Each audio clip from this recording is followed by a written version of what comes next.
Look, this subject, this topic has had a bit of discourse, and it started, well, it's been around for a while, but it also got some publicity just before the local body elections last year. And so, in response to that and other questions, as we've gone through the year, we've prepared sort of the whys and wherefores, our use and so on of consultants at council, why it is that we have them, and the amount and so on, and then what are the options that we look at and the opportunities that present.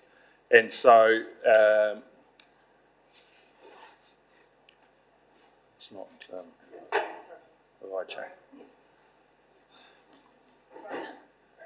Yeah, so look, I guess if we go back to the local government reforms back in 1989, there was a sense that one of the underpinnings of the reforms was that there was a sense that the private sector could more efficiently drive and more effectively drive outcomes than in-house delivery. And so the Act really had permeating through it in a number of ways allied pieces of legislation had permeating through it in a number of ways, an incentive that sort of prioritised, if you like, or gave a preference to the private sector rather than in-house. And one of the really sort of clear examples of that is that, Andrew, when was it that what was then the New Zealand Transport Agency did not permit delivery of roading contracts by in-house teams? Yeah, 1989. Yeah, 1989 reforms. So that's what happened. But through over the years, of course, that's morphed a bit, and we have a range of reasons, but essentially we're filling either capacity or capability gaps within council.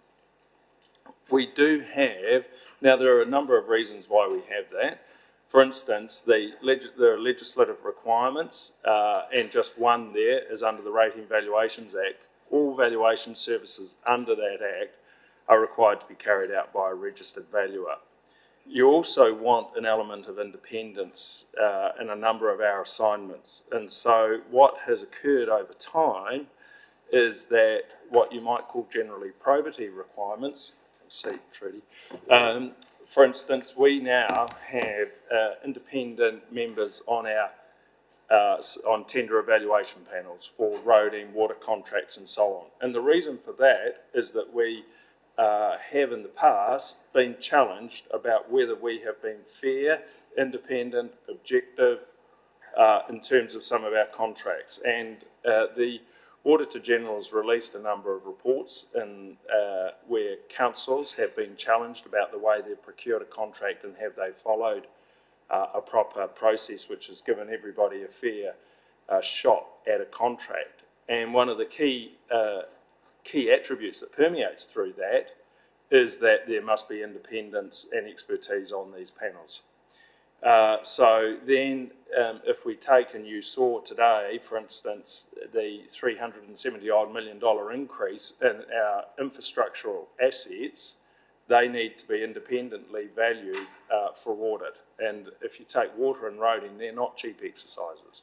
So we then have, we lack those skills, or we don't carry those skills in-house, and independence by definition, very difficult to carry that in-house. So then we have our capacity constraints, and in a world where there is increasing specialisation, it becomes increasingly difficult to carry in-house all of the specialisations you might need at a variety of times. So that's why we do use consultants where we need specialist areas. And for instance, and I might mention it down here or further on, it's Bancorp and tax advice. So Bancorp provide us with treasury advice because it would be too expensive for us to hold that skill in-house.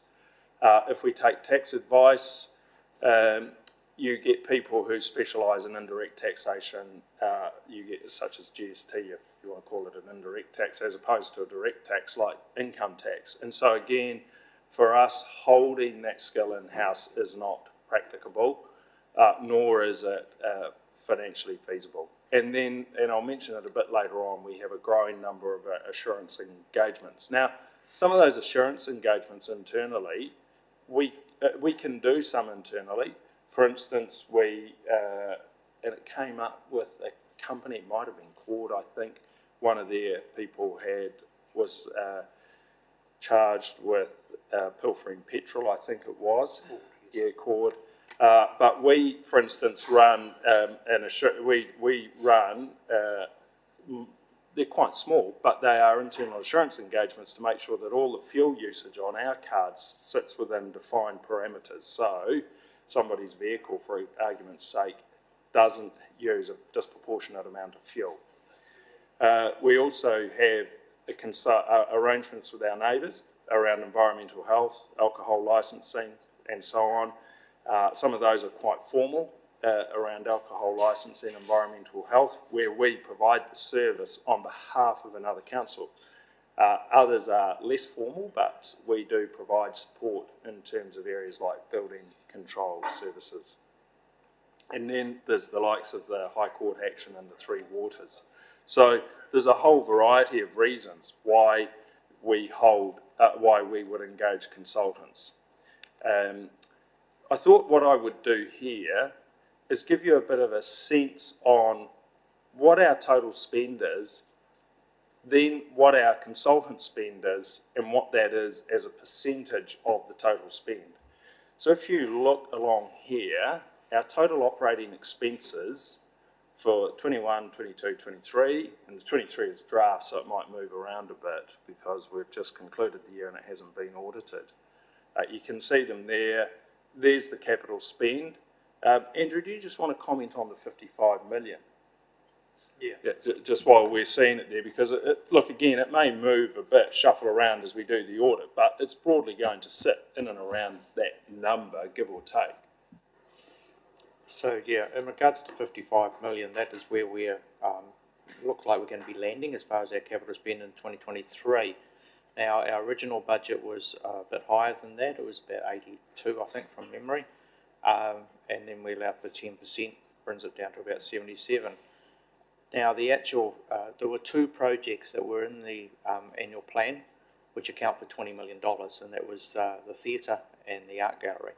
So the fact that those two have, I guess, not progressed as fast as what was originally planned, and for good reasons too, basically we're looking at about 57 versus 55. So in reality, we have delivered just about all of our capital works program. It's been a good effort. But, yeah, I'm trying to. Yeah, but that's with the help of consultants, I have to say. So look, that.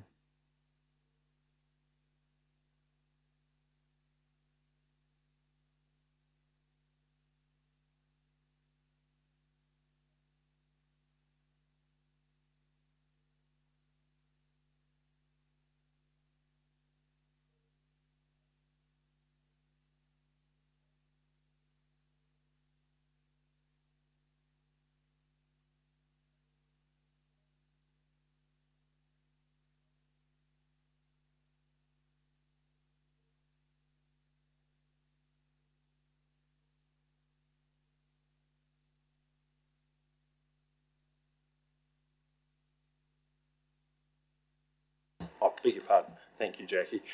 Just for those who are listening and live streaming, those numbers there, this is the consultant spend, and that total OPEX and CAPEX is just slightly less than what we sent to the Herald last year as regards the Lagoima. Now, there's a reason for it.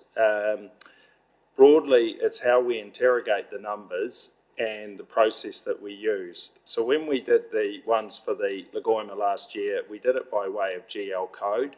Here we have sort of cross-referenced and checked those numbers, and they're remarkably consistent in that we looked at the creditors and we looked at the spend within those creditors. Now the challenge with some of that is that if you've got a design build project, when you do it by GL code, you would expect to pick that number up. When you do it by creditor, if the spend is to a contractor, and I'll just name one here, such as Fulton Hogan, then it might show up as a contracting expense rather than us actually slicing out the particular consulting costs that was the design embedded within it.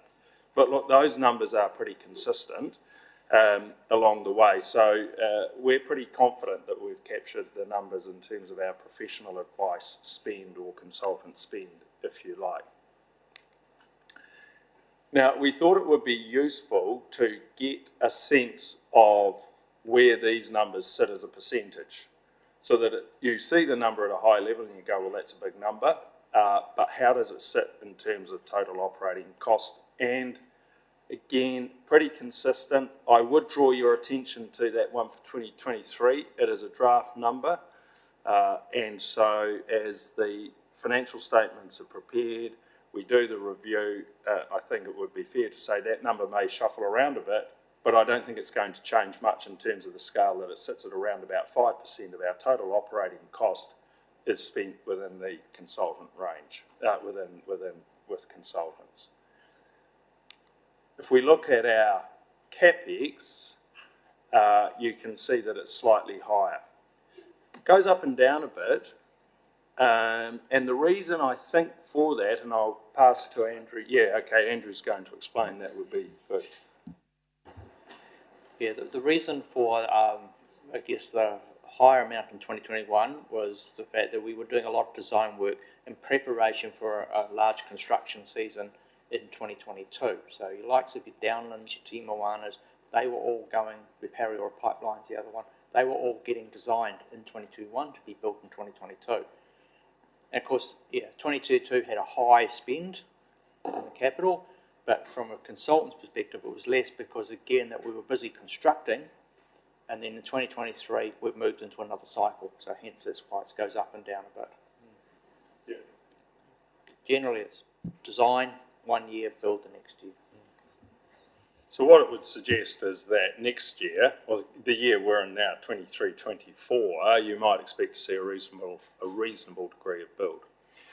Just one point, because we have done, and we'll get right near the end, how do we think we compare, and it's anecdotal only, but we're comfortable with the anecdotal evidence we're receiving. But generally, within a project and others, you could expect around about 15% into the project management space. So even if you up it or down it a bit, we think that in terms of our consultant spend within the capital project, we're probably a bit light.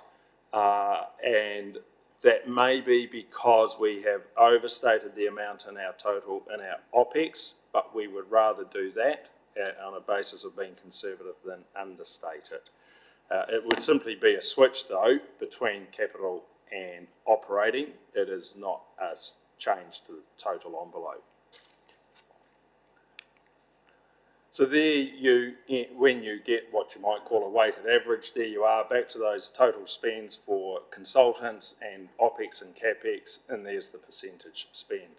So we thought that might provide some assistance and context of where the spend goes in terms of how we are managing it and as a percentage of our overall expenditure within the council's fiscal envelope. Here's some environmental factors that we think, so we just thought, I was a little surprised actually that we're the 23rd largest. I thought we might have been a bit further up, but that's come from Infometrics and Stats New Zealand. Yeah, so we've taken it from there. So what it shows is that there's a reasonable amount even within our district here. There's a reasonable amount of competition for attracting and retaining team members, and the anecdotal evidence we're receiving across the sector is that increasingly people in the local government space can migrate quite quickly into either central government or to the private sector.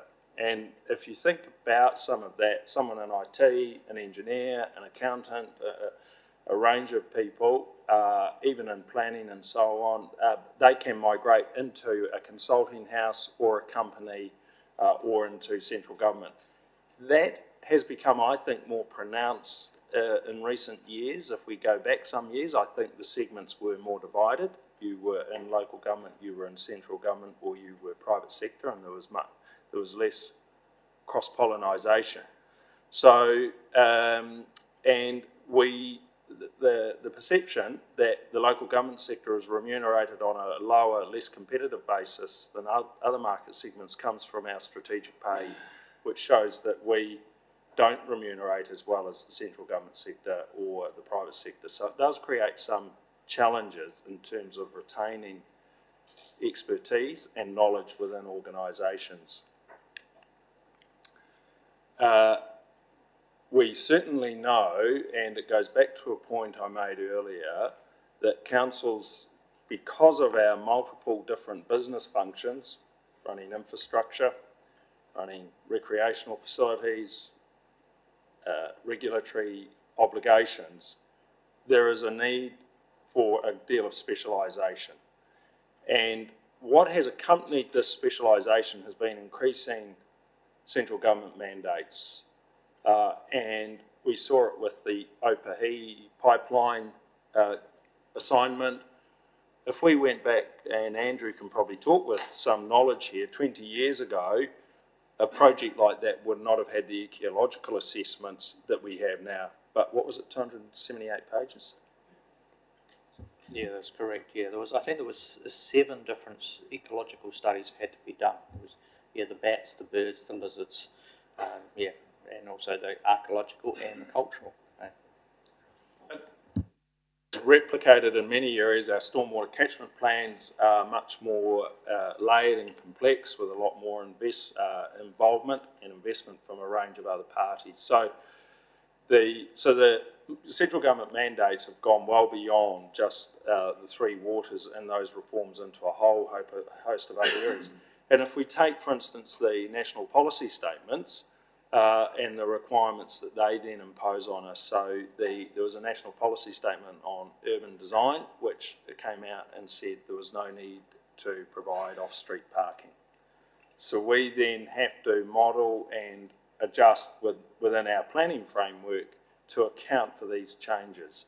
And I suppose also increasingly there are social obligations under the social wellbeing that get reposed in council that may have in the past been seen as a central government agency obligation. And if we talk with our libraries team, they certainly are more involved in supporting members in our community around how they might interact with central government agencies. The legislative requirements only ever seem to go one way. And that is to impose greater and greater burdens and reporting on us. If you look here, we've listed a couple around, say, the CAA rules and the safety management systems that will, in time, we'll be bringing back at some point a master plan and a business case for the airport, and we will have to account for the need to be able to provide security, screening and so on in there. The RMA, as everybody is aware, continues to impose a lot of requirements, and they are increasingly ones that are quite onerous. But even if we look into areas like our financial reporting and the work that Andrea and her team did in preparing the financial statements, if you were to go back 10 years, the annual report would, in terms of financial reporting requirements, be a much smaller document compared to what it is now. So everywhere we go, the legislative environment imposes quite a significant burden on us. And one of the things about a council, of course, is there is a legitimate and rightful expectation in the community that we'll get it right. And that's certainly our endeavour on every interaction we have. There's some, and we're having a community board update this evening, but there are certainly, the case law makes it evident that increasingly the health and safety obligations, the the expectation that council will be seen as a leader in its community in this space. And so we've seen a significant increase in investment in when community events are being run to ensure that the equipment and the environment has considered the hazards and the risks that might arise from those hazards and how they'll be managed, isolated, and so on. And here, the submissions on central government policy and reform. There is a lot more at the last few years, and I can look at every group manager and their team members here. There has been a huge amount of reform from central government, and the submissions required by officers has been extensive, and it is a considerable burden on us to ensure that we project and advocate for what is good policy for our communities, knowing full well that we're often the delivery arm of that policy, and if it doesn't work as it's intended, the wrinkles come back to us. So reform creates opportunity and challenges. Really all that's saying is that we have, and it's noticeable post-COVID, the opportunities are significant, and that creates challenges as well. So there are hybrid working opportunities for a number of people. A number of professionals can live in Timaru and report and work elsewhere, not just in New Zealand, but actually into places like Australia, and they have, they're not, as it was the case previously, largely anchored to employment within the place that they reside. And so what we see is that our pool is no longer, while it presents an opportunity for us to go and get others who also work outside of the district, those who are in the district have plenty of opportunity to go and work outside of the district from their home, or a hybrid of working from home and then travelling. And I might make a note here that central government seems to have enabled significant hybrid working arrangements, and that of course takes from our pool. If you look at the number of people that the Ministry for the Environment has employed recently, that is significant, and that has stretched planners up and down the organisations that require planners up and down the country. Paul, what was the number that we had? I thought it was about 700 or 800 staff taken out of the sector. How long, over what time frame? For about 3 years. Yeah, so for those live streaming, 700 or 800, estimated 700 or 800 maybe out of the sector in the last, I don't know, 3 years or so. So even if those numbers shuffle around, it's a bit less and it's over a bit more. What it tells you is that there has been, in a country the size of New Zealand, that's a very significant depletion of the pool. Now, what then happens is when they go to central government, our friends, the consultants, the subject of this workshop, of course, start to then go, and they also attract people, and they can pay quite significantly above what we can. And so, of course, there's another draw on that pool, which is already stretched. Some other factors at play, that number's 15 to 50, I think, in that there we have, so we have less people. It goes back to the point I made before, changing worker preferences in terms of the gig economy, and certainly I know of people who don't report into, their reporting line is outside of Timaru, and they work from home and they are professionals, so they're not sort of available the way they might have been for us in years gone by. And we maintain all our channels of access for customers, and that does create cost and expertise challenges to ensure that we provide, aiming to provide digital channels.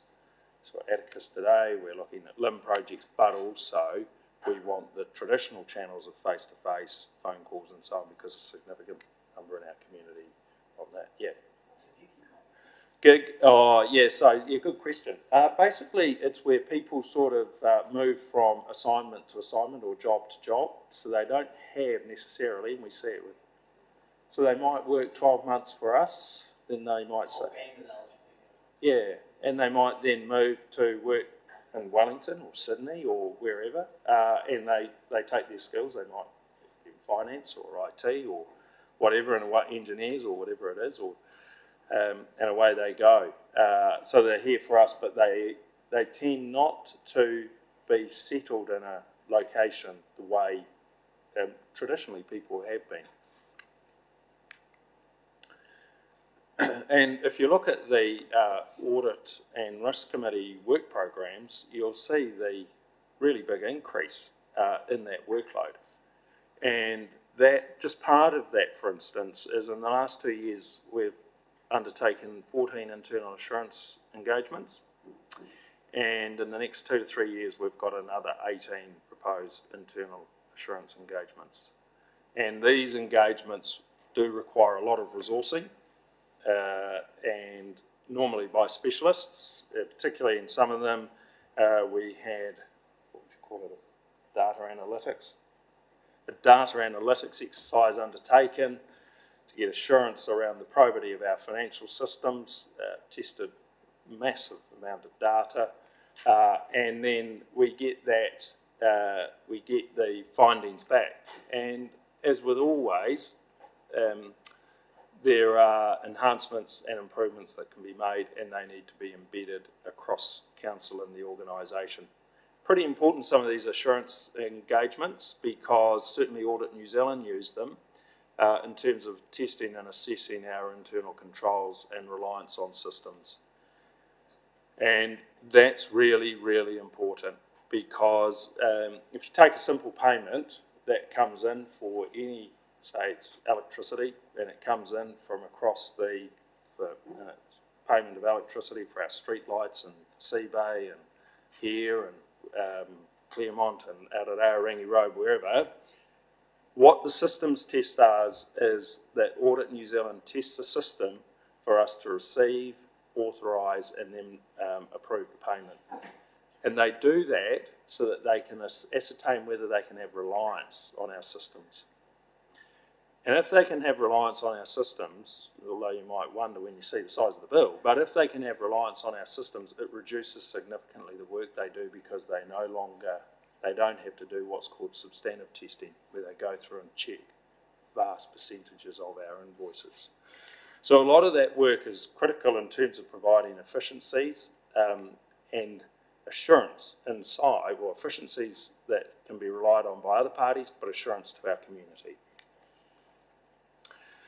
So with all of that, what are the opportunities and options that we look at? Well, we look, and I certainly like to promote this collaboration with other Canterbury councils through various working parties.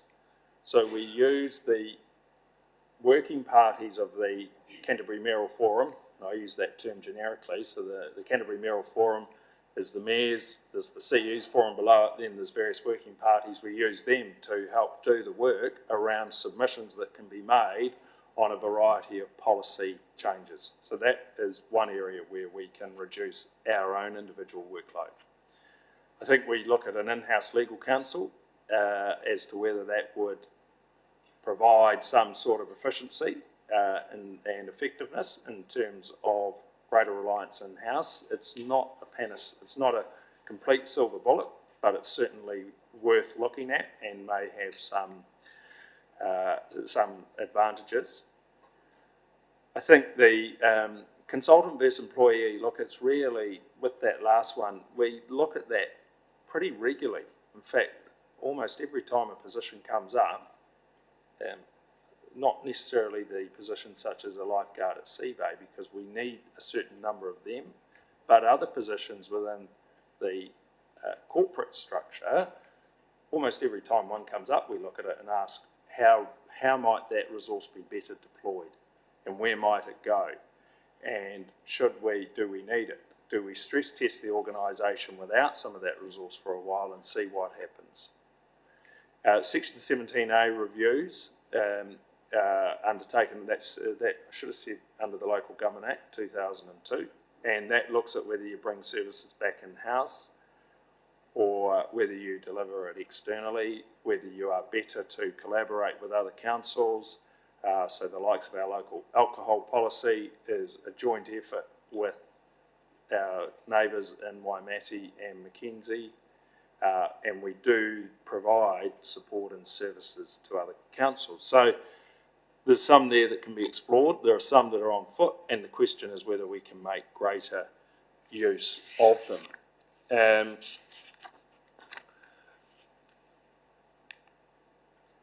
Are we unique? We don't believe so.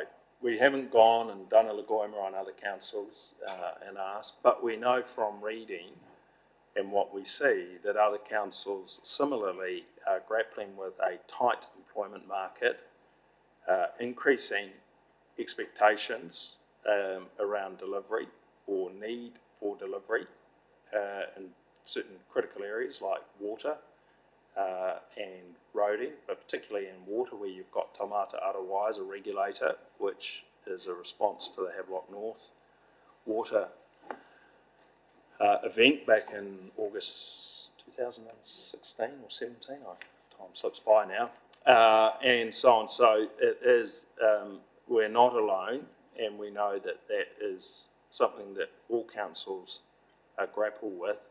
So, and the anecdotal evidence we get, if we look around, is that we're probably within the bell-shaped curve. We think potentially a bit lower, tend to be in areas like REM when we compare ourselves to other councils, but it's impossible to know without doing a Lagoima and going line by line through every council. But our sense is that we're not, we certainly don't spend what other councils spend. But look, that's something of an overview for some context in preparation for a Q&A. Just a quick question, Bede. How many vacancies are out there at the moment currently? Like, what are the council vacancies looking like? Yes, 45. 45. Has that been pretty much the run of the year? Because there was quite a few less. Has that gone up a wee bit, or has it been pretty... So I'm going to look at Hannah to get nods and shakes here as I go. I would say it's more or less, it's maybe come down a little bit, but I won't hear you, Hannah, if you want to come up. It does peak, ebb, and there are a few ebbs and flows with when we go out at Christmas time and need, or before Christmas when we need lifeguards and so on. But as a long-term average... So anecdotally, what I've heard from the team is it has come down. I don't have the figures because I haven't been in that space for a bit of time now, but I think we're sitting in the 40 to 50 range currently. What's that? So what that would be as a percentage of workforce? 10%ish? Yeah, approximately. Yeah, approximately 10%. We've got about 290, 300 FTEs, is it? Yeah, Yeah, and about 400 as a head count at any point in time. It can go up and down a bit. Again, it's lifeguards, sort of summer season and so on, but about sort of 400-ish is roughly the number we use, carry around. There wouldn't be many businesses of similar size that don't have a similar vacancy rate, I wouldn't have thought. I think the last quarter vacancy rate was around 10-11%, which is pretty good for the industry standard.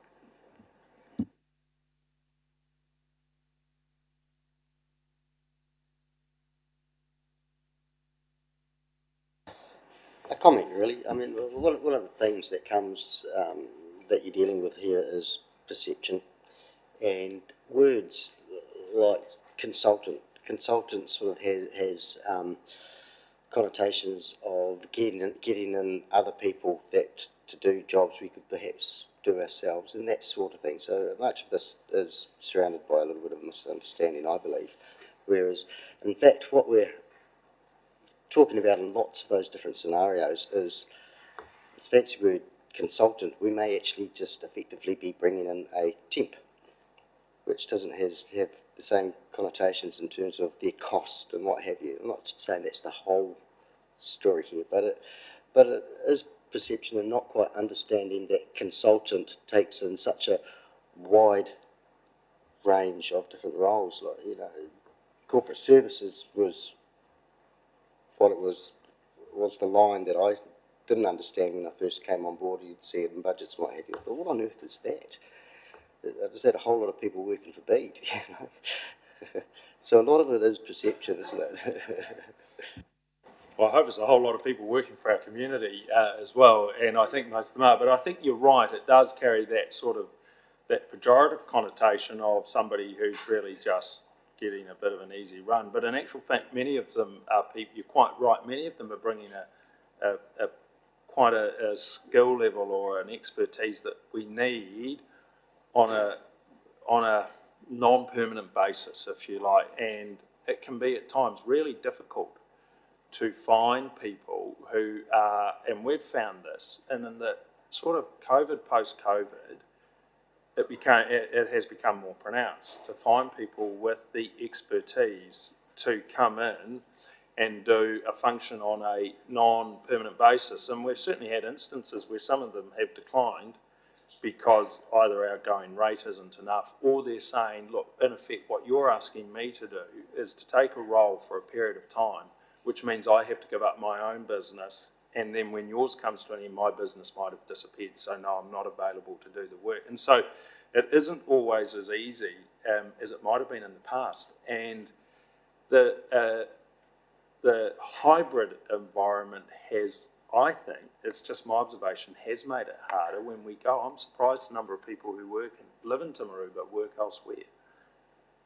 So you're quite right, it doesn't carry an easy connotation. I mean, I think it sits, Andrew, as professional services in our, and I think the code in our general ledger is professional services, but the shorthand is consultants, if you like. So thank you for that.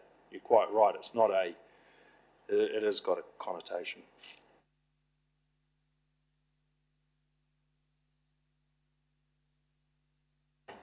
Yeah, I guess, so over the last, say, where are our staff numbers? Have they sort of stayed roughly the same, or have they increased in the last 5 or 6 years? They would have been, thanks, Councillor Booth. So they have increased in the last 5 or 6 years, there's no doubt about that. They absolutely have. But at the annual plan, we got asked a question, and we did have the answer that over the last, of the period since the last long-term plan, I think the numbers had increased by, FTEs had increased by 7 or something like that. I can go back and have a look from the last long-term plan, but if you were to go back 6 or 7 years, they have undoubtedly increased by a number. What that number is, I wouldn't want to hazard a guess without going and doing it, but it is an increase, there's no doubt about that. So I guess we're about 260 at the moment, 280? Well, we'd say about FTE, so full-time equivalent, to 90-ish, is it? No, 3, is it? But yeah, we've got it in about, but a head count of about 400. Because you see, we will employ people part-time to do a job for us on the weekend. So they are a head count, but they're not a full-time employee. So there is a difference, and that's why when we look at the numbers, it's important for us and for others to understand we're either talking about an FTE, full-time equivalent, or an employee head count, which is different. But both will have increased over the last 6 or 7 years. I guess I'm just looking back at a report that I did up back in 2019-20, and it was around our solicitor cost and our wages, as well as our consultant costs and the increases, which you'll have a copy. And I did probably send it to everyone else at the time, but for instance, 2017-18, our solicitor fees were $144,000. They're up now, well, probably around 400,000. You may have had it on there, but they've increased quite considerably over the last 4 or 5 years. Consultants were at $2 million, and at 2021 they were at 2,500. So roughly we went from spending about $2 million in 2017 up to $5 million. And at the same time, wages have increased from 15.7 million up to 23, and actually I think that's probably going to be closer to 28, 29 this year.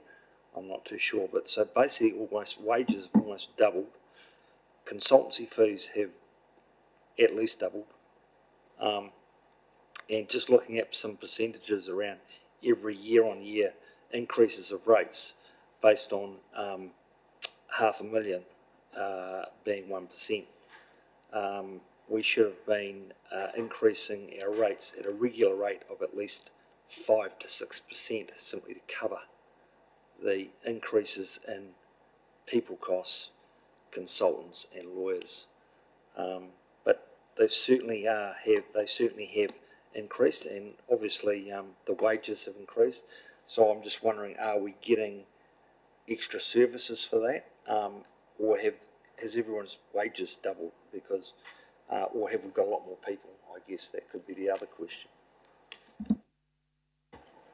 Yeah, a bit there, and so, but not at the wages. Some might say the wages. But anyway, look, so, but if I miss parts of it, feel free to come back to me on it. Yeah, we certainly are getting a bit more, we are getting greater services, but we've also had to respond to a much higher level of delivery in a whole range of areas. And I'm not just talking delivery and infrastructure, but that's undoubtedly the case. And Andrew could talk potentially, or I will ask him, about what's happened in water. We've also upped the capital program, and you would see that, for instance, the capital program back until about that 2021 sat firmly in the $30 million mark, and we could barely shift it, and most of that was probably roading, which was largely contracted out. Are we getting more? Well, that's for others to assess, but there's no doubt that there has been a heightened expectation, and some of those I referred to earlier. 6 or 7 years ago, we didn't have, I don't believe, independent members on tender evaluation panels. No, we didn't. The requirements for valuations of our infrastructure assets was not as onerous as it is today. The financial reporting that you got 6 or 7 years ago was not as current. It didn't keep you up to date. It didn't give you advice that you are getting now. We didn't have an internal assurance program that tells people that the money we're spending is subject to systems and probity and that they are working.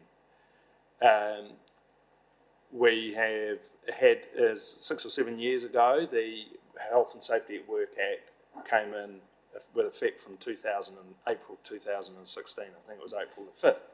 See if I can replicate Mr. Harper with his note for dates, but April the 5th or something like that, 2016. That has required a significant investment. As we do capital delivery, it requires more. On top of that, there have been wage increases. Undoubtedly, there have been wage increases, and some of those wage increases, the minimum wage has gone up. I think it's about, I don't know, but it's probably about 45% from 2016 to the current date. So that has affected it. And then the demand for employees across, outside, the fact that employees or people can go and work outside of the district but remain living in the district has also put tension into the REM bill. So it's a combination of all of those levers moving in various, to various levels or extent. And your comment about the rates and what should they have gone up at, I think if you look back, yes, they were intended to go up at sort of a range around about 5%, but that hasn't always been the case, and the movements that you've now seen that you've seen in recent years probably is representative of the level that has been necessary to bring back that the revenue back into alignment with the increase in expenses. So I think, Councillor Booth, it's probably all of the above. But if again, Andrew, do you want to talk a bit about what Taumata, for instance, in some of our areas like water, and really quite significant increase in delivery of that activity? Yeah, in summary, we are doing a lot more than we ever used to do.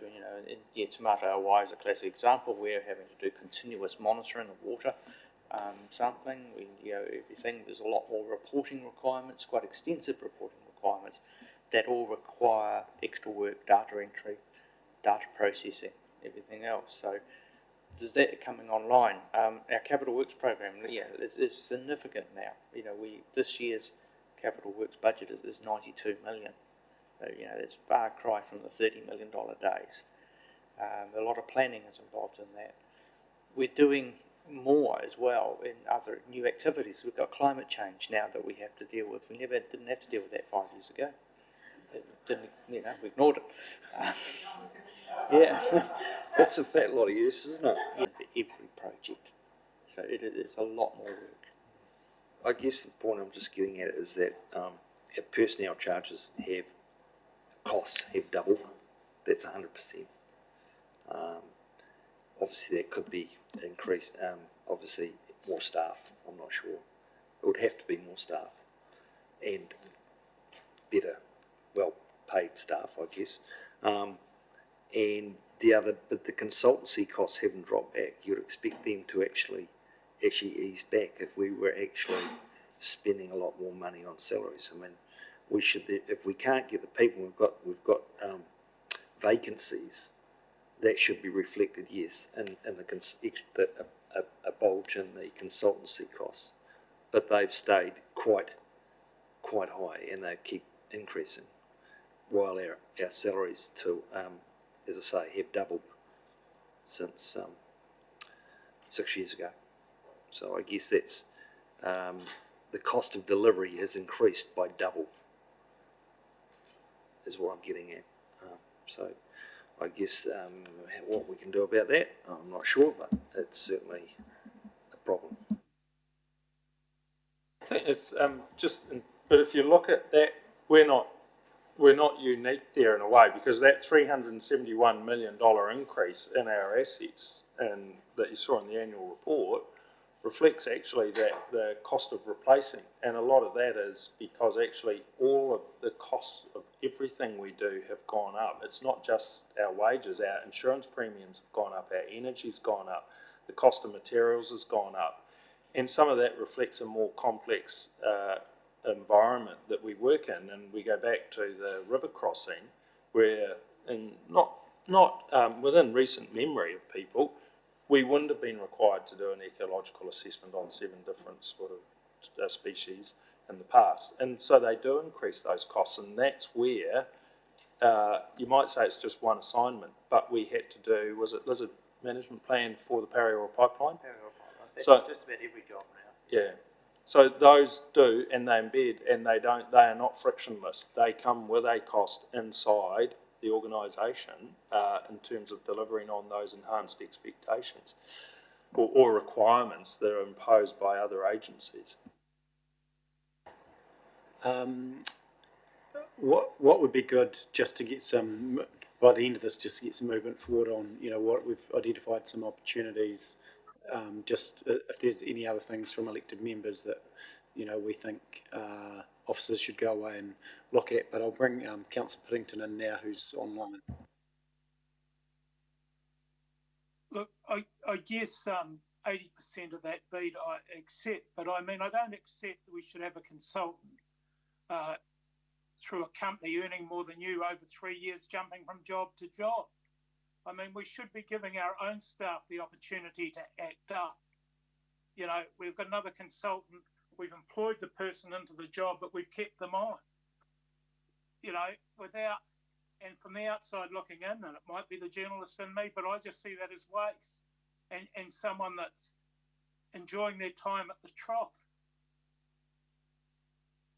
I think, so we've, back to a comment I made earlier about the look, I think that a bit of context around that, some people have stayed on longer than they might otherwise have in terms of their arrangements with council, because we've been covering leave arrangements that were approved and we needed that expertise. And when we look at how we deploy, giving somebody an opportunity, we've got to be, and we do look to provide opportunity wherever we can. but also we have to think about if they move from their current role, which might be role A, to role B, we then have to go back and backfill role A. And role A might actually be just as difficult or comparatively more expensive to fill. So it's not always that we can just sort of move them around Sorry, like mate, numbers I'm on a not gonna spreadsheet. agree to that. Look, I've talked to staff in the organisation that are disappointed that don't get the opportunity. And that person, and we all know who I'm talking about, can't have expertise in all those things. It doesn't wash with me. And I could argue as much as you are the other way. I'm just making a point that I don't think any one consultant should earn more than you and be in the organisation more than 3 years. Thank you for your comment and your observation, Councillor Piddington. I think, though, that and I need to protect individuals' privacies here, and I'm not necessarily talking about the consultant. I need to protect people's individual privacy here for me to be able to explain fully, and I don't think that it's probably appropriate that I discourse on that at any length because it does then buttress up against the rights of employees and their right to privacy. But I hear your observation, I note it, and note that other work was done by that firm on behalf of council. It wasn't just for that role. Okay, but what percentage then was it? Because you keep saying that to me without providing that. I would say the bulk went to the one person. Would that be fair? The majority went to it, but not all of it, and it was a certain material percentage that went for other services provided.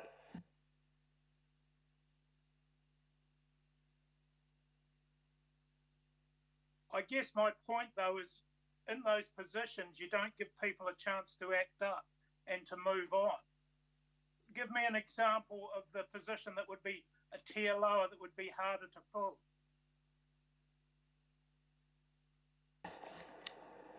I think finding a finance professional with local government expertise would be a very good example of a tier down that would be quite difficult to find, because the way local government finances work requires significant knowledge around not just budgeting, but how you apply revenue and financing policies in terms of the split between rates, fees and charges and so on. So that would be one example of a role where actually getting people with that expertise is quite challenging.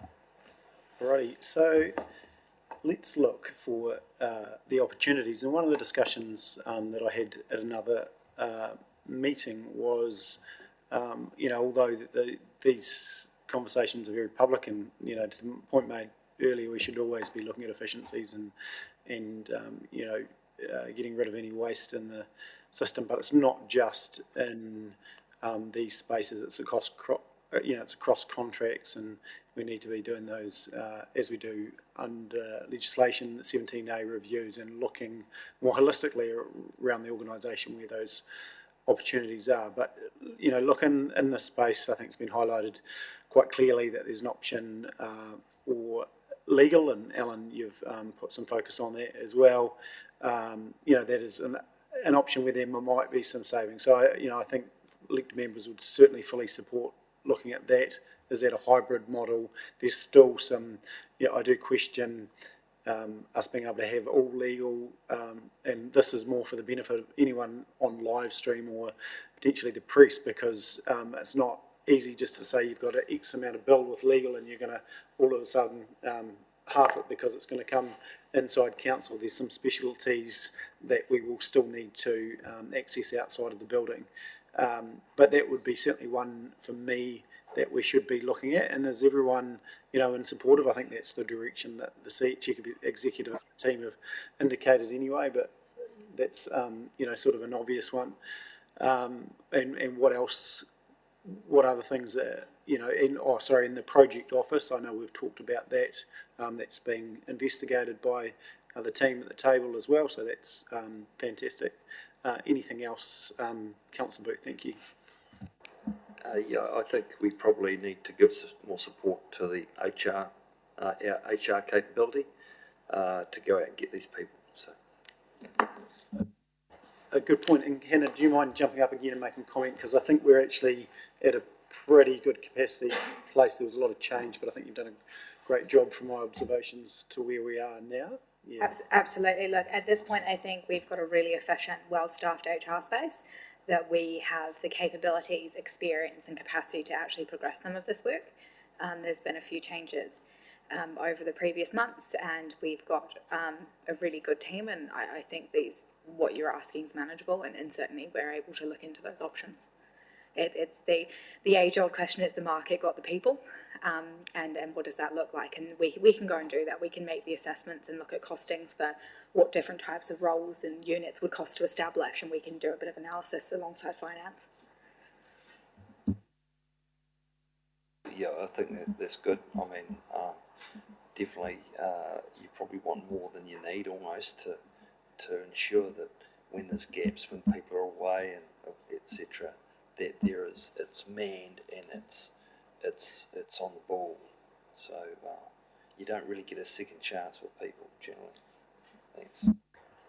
And so you made a good point, and within any business, it's how much you have, you have more than enough staff sitting in your business to cover leave and cover all those things. And certainly I keep reminding my wife that you need to have more staff, because I'm always hearing about it when the staff aren't there. So sometimes that investment in having more staff on deck rather than having to cover it with whether it be a consultant or you just don't have the capacity at a certain time of the year, is certainly something I would support us looking at. Sorry, Michelle.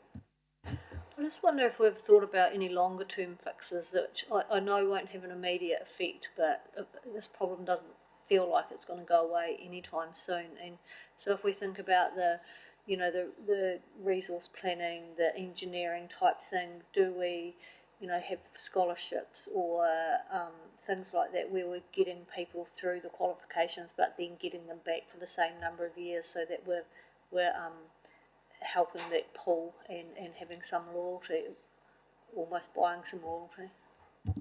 So that's something we've definitely spoken about. We've spoken about the possibility of transition roles, so you get to explore the business, the ability to, we do the summer internship and we often try and tap into talent there. It's a fine line, and it's definitely something we can pick up, but it's a fine line when people are really busy. Training staff, like a grad, can be quite complex, and it's looking at the immediate business need, and they might need someone more senior, but that's definitely something we can look at establishing. I spoke with colleagues that would be a year or so ago now, and it was looking at leadership training and exposing them to all aspects of the business. But that would be almost a dedicated FTE on its own, which means that's another remuneration in addition to backfilling, and it's just trying to find a happy balance between it. But we can certainly continue exploring that. In the roading space, we've actually utilising our contractor. So they have employed a cadet, and then that cadet actually comes in and works for us for 6 months of the year.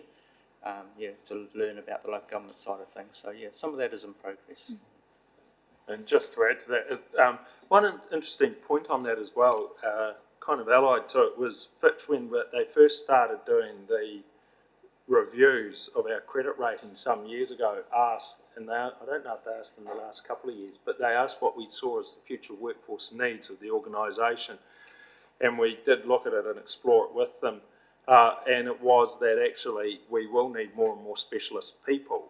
And I think if you look at, say, ChatGPT and what it's going to do, how will AI influence the way we organise and run our business? So there is significant disruptors there that we need to consider. But in addition to address the point and back more specifically, we've had interns who have come in, and some of them have actually either returned to the business when they've finished their training, or stayed on. I think, Andrew, I can think of one, isn't it, that we've have stayed on. And we also do bond. We offer training to people who have gone to enhance their skill, and then we bond them for a period of time. So we do look at how we manage, as you say, that longer term, trying to address some of that pipeline.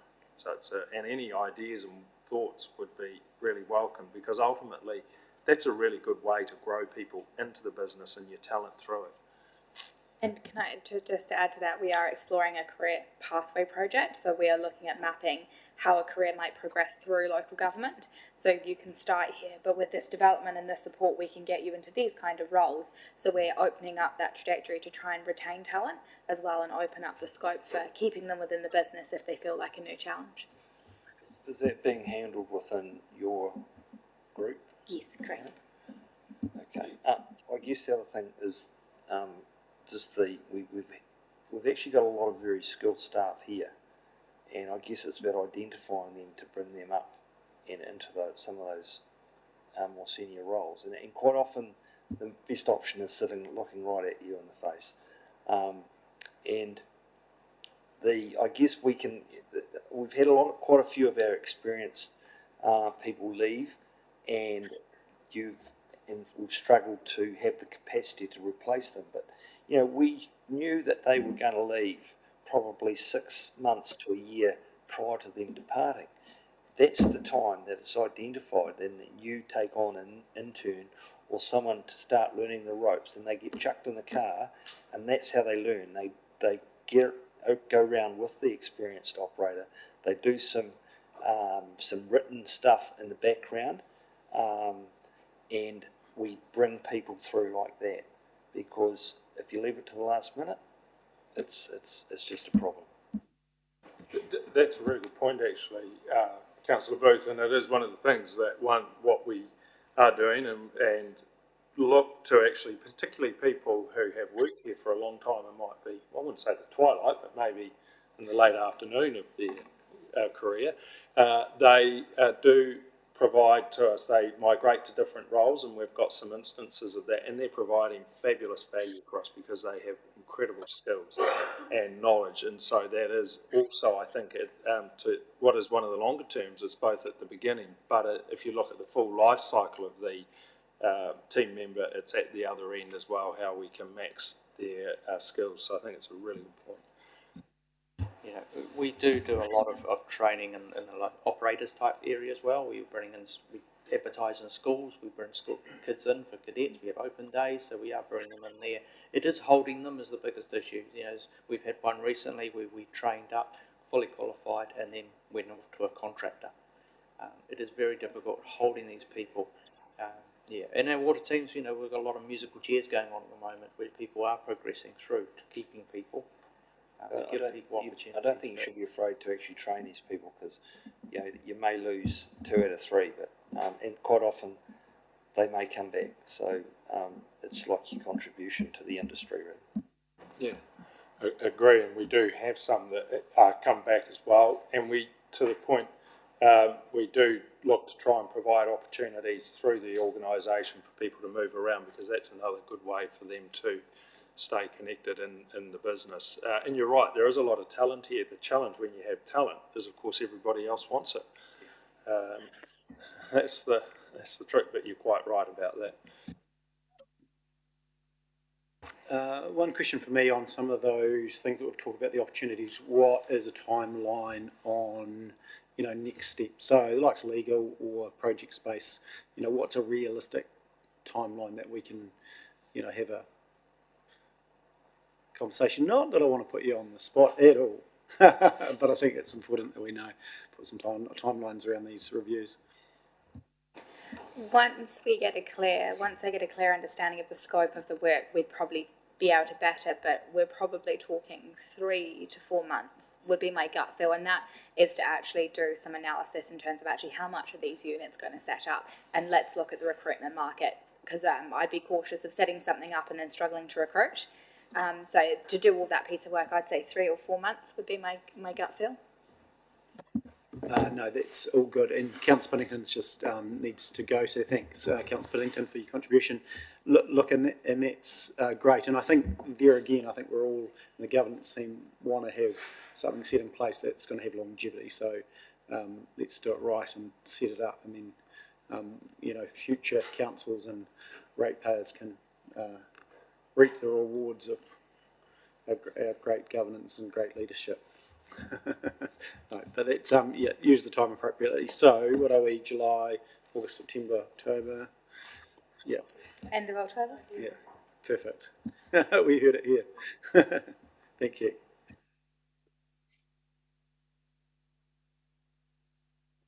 So anything further while we've got the opportunity? Yeah, Councillor Shannon. Yeah, just another comment, because I'm enjoying this conversation. You know, I came on board when, like it was mentioned earlier, that this was a little bit of a media thing going on.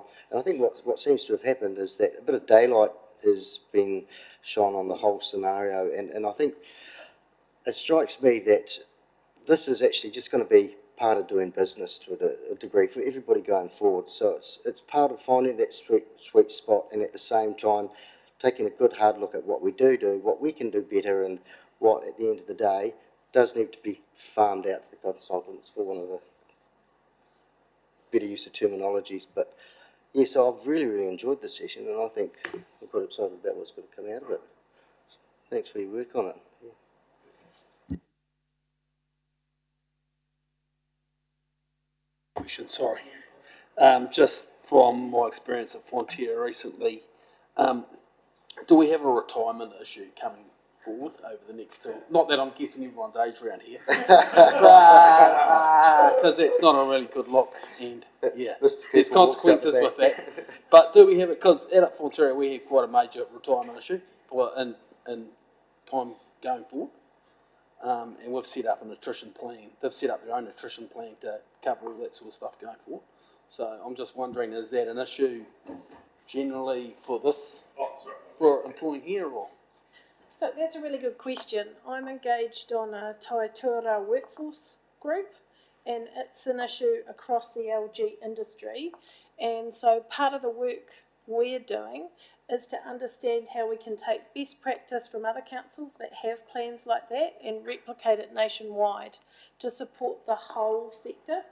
And I'll be definitely sharing all that work with Hannah and her team. But yes, and it has been on the radar. It was probably about 2019 that it was identified as the wave that we'll have of people exiting the workforce.